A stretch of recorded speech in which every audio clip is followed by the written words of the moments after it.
اینجا چهارراهی دمزنگ کابل است که تازه از سوی رئیس جمهور غنی به نام چهارراهی و یا چوک شهدا نامیده شده.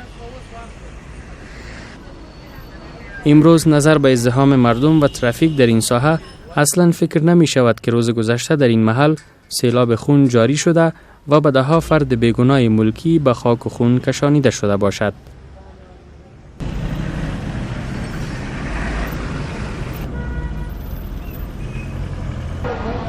شکریت صاحبش هستم.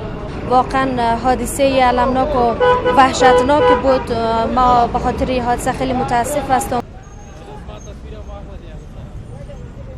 صلاح الدین ایوبی هستم از ولایت بدخشان. ما امروز آمدم اینجا دیدم که بسیار مردم اندوهگین هستند. کسانی که در اینجا می آیند یک حالت دیگری به خود دارند. واقعا من خودم آمدم امیال چشمایم اشک گرفت و گلویم را بغض گرفت. خیلی برایم سخت بود که دیروز تعدادی از انسانهای بیگناه در اینجا به جرم عدالت خواهی و دادخواهی از سوی دشمنان مردم افغانستان به شهادت رسیدند که برای ما قابل قبول نیست.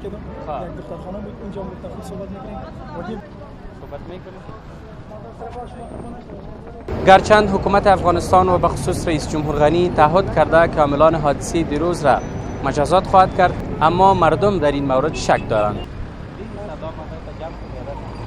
اسمم آجی محمد طاهر از استالف.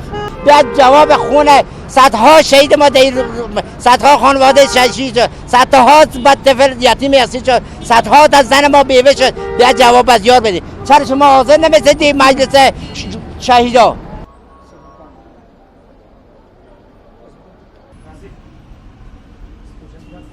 این هم یکی از هتل‌هایی است که در نزدیک حادثه است. قسمی که در تصویر می‌بینید تمامی شیشه ها در این هتل شکسته است و به گفته مالکان این هتل که یک تعداد افرادی که در اینجا نان می‌خوردند از اثر همین شیشه ها زخم برداشتند.